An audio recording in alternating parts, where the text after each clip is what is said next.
It appears that two temporary steel walls, approximately 8 feet high and 3 feet wide, somehow fell over. The temporary wall dividers weighed between 75 and 100 pounds each.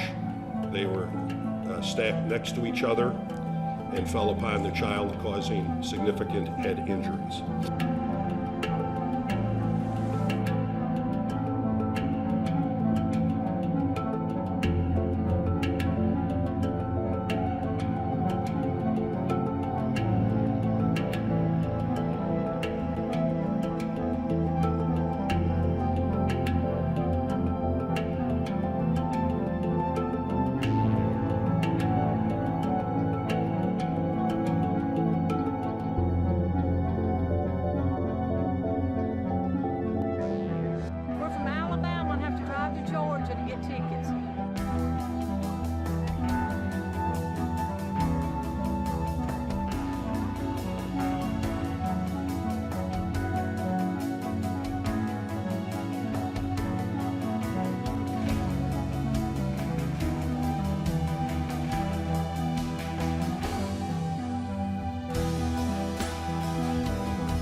The luckiest lottery on earth!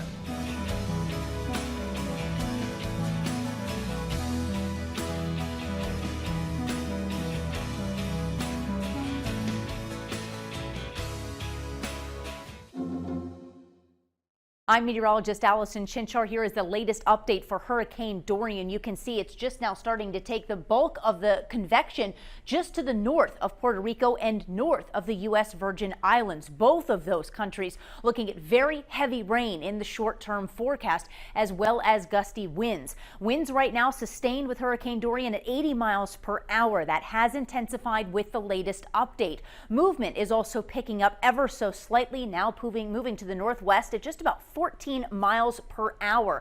When we take a look at the storm track for this particular storm, it is going to head out over open water. In doing so, those warm waters will become fuel for this storm. So we do in fact expect it to intensify into a slightly stronger storm as it makes its way further out over the open Atlantic. The ultimate question becomes, where does it go from here? There's a lot of factors that go into play with this particular storm. Typically, these storms always want to tend to veer to the north. The problem is you have a very strong steering mechanism in place in the form of this high pressure system. So while the storm would normally start to veer back towards the Carolinas and Virginia, this high pressure system is basically going to steer it further to the west, which is why the majority of these tracks end up having it making landfall somewhere around Florida. The question becomes, where exactly within Florida does this system end up going? Radar across this area continues to show incredibly heavy rainfall, again across portions of the Virgin Islands as well as areas of Puerto Rico. But here's a look at the long-term scale. This is where that track really continues to make its way over those warm waters. Again, that is going to be key. There's nothing in the way to block or even weaken this system in terms of land over the next few days, allowing that system really to begin to take shape and intensify and strengthen. As of right now, the majority of the models take place with that landfall over Florida. It just depends on which type. More of the American models favor more of a northern Florida landfall, whereas more of the European models tend to favor more of a southern Florida landfall. This will have to be one of those storms we keep a very close eye on over the coming days to determine where exactly this makes landfall. One piece of advice: if you live anywhere in Florida, go ahead and prepare anyways. Always better to have supplies on hand and not need them than the other way around. Everyone loves to say that the polls got it all wrong in 2016, but that's not entirely the case. What kind of lessons did we learn from the polling of 2016 that we can apply to the 2020 presidential race? Take a look at the final results of the 2016 presidential election. Hillary Clinton had some 3 million votes more than Donald Trump.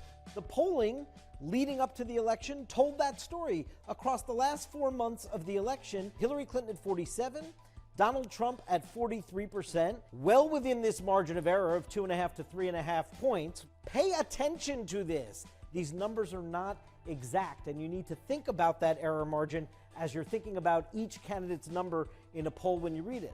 Take a look at Michigan.